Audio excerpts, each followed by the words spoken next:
Okay guys, I literally just spent 10 to 15 minutes talking to a camera that I thought was recording and wasn't. So let's go ahead and do this for the second go round.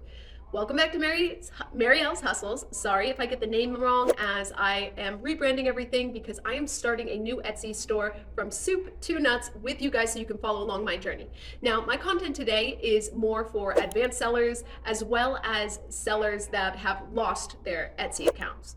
Now, my knowledge of this subject comes from the fact that in the past I lost 3 Etsy accounts due to violations on one of my accounts.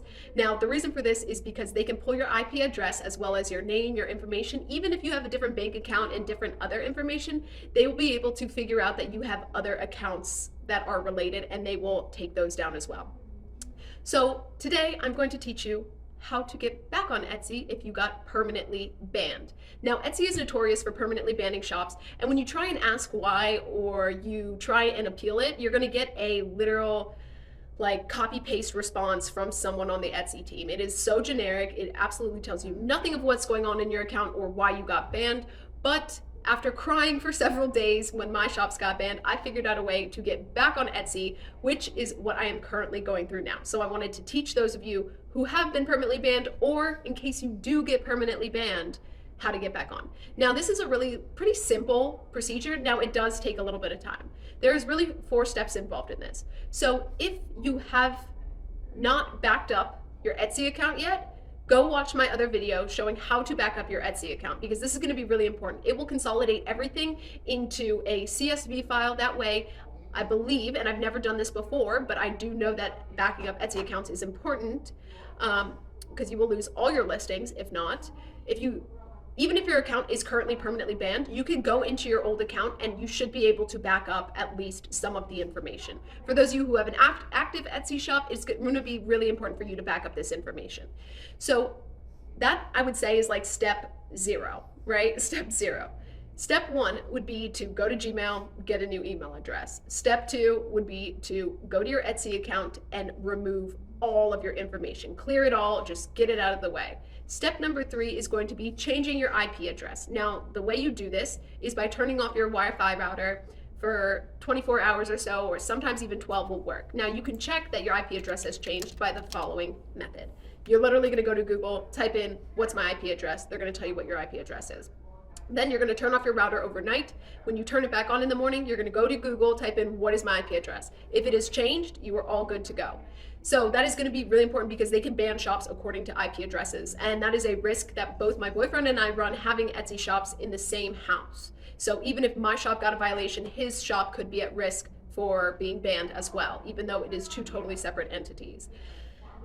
The final thing you are going to do is you are going to go to Klemta or some other LLC formation company, and you are going to create a new LLC. Now, the reason I chose Klemta is because someone recommended it to me, even though they do not have an affiliate program, but they do offer 2 different options for creating new LLCs. Now, one is a basic package and one is a premium package. Now, I went the basic package route, although I wish I'd done the premium package just because I don't want to deal with figuring out getting a new bank account and stuff like that. I've done that too many times and it's really quite annoying for me. So I do not want to do the basic. Now, for you guys, if you enjoy creating your own bank accounts and stuff like that, that is totally fine, then you can do the basic package. The next thing is that they're going to ask you, would you like to file your LLC in Delaware or Wyoming? Now, I personally chose Wyoming, and this is because Wyoming and Delaware both have really great tax benefits, but Wyoming's is a little bit better. And Wyoming is just a little bit cooler than Delaware, just a little. So I went with the Wyoming option. Sorry, say hi to Toshi Beans. He's literally obsessed with me.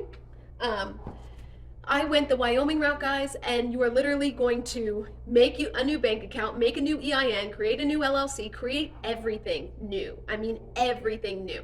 After you've done this, you're pretty much set to go on Etsy again. All you're gonna do is those pretty much 4 steps, 5 steps maybe, if you count step 0 as a step, which is backing up your account, creating a new email, changing your IP address, and then getting, I feel like I forgot something in there. Oh yeah.